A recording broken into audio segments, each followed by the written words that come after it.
আজ আমরা গৌতম বুদ্ধর সম্পর্কে জানব। গৌতম বুদ্ধ হলেন বৌদ্ধ ধর্মের 28তম বুদ্ধ ও একজন সম্যক সম্বুদ্ধ, তপস্বী ও জ্ঞানী, যার তত্ত্ব অনুসারে বৌদ্ধ ধর্ম প্রবর্তিত হয়।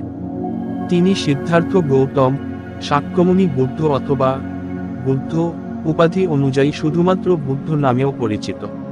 তার জন্ম তারিখ হল আনুমানিক খ্রিস্টপূর্ব 566 অথবা 486 অব্দ এবং তিনি মৃত্যু গ্রহণ করেন আনুমানিক খ্রিস্টপূর্ব 483 অথবা 400 অব্দে। তার দাম্পত্য সঙ্গীর নাম ছিল যশোধরা, তার সন্তানের নাম ছিল রাহুল এবং তার পিতামাতার নাম ছিলেন পিতা সুদবোধন, মাতা মায়াদেবী। তিনি বৌদ্ধ ধর্মের প্রতিষ্ঠা করেছিলেন।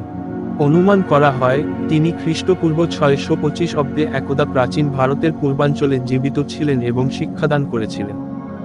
গৌতম বুদ্ধ ভোগবাসনা চরিতার্থকরণ এবং তার অঞ্চল জুড়ে প্রচলিত শ্রমণ আন্দোলনের আদর্শ অনুসারে অনুসারীদের কঠোর তপস্যার মধ্যে মধ্যপন্থা শিক্ষা দিয়েছিলেন। পরবর্তীকালে তিনি মগধ এবং কোশলসহ পূর্ব ভারতের অন্যান্য অঞ্চলেও শিক্ষাদান করেছিলেন। তিনি অজ্ঞানতা, তৃষ্ণা, পুনর্জন্ম এবং কষ্ট থেকে মুক্তির পথ শিখিয়েছিলেন। এরকম ধরনের ভিডিও পেতে আমাদের চ্যানেলটিকে সাবস্ক্রাইব করুন এবং নোটিফিকেশন অন করুন।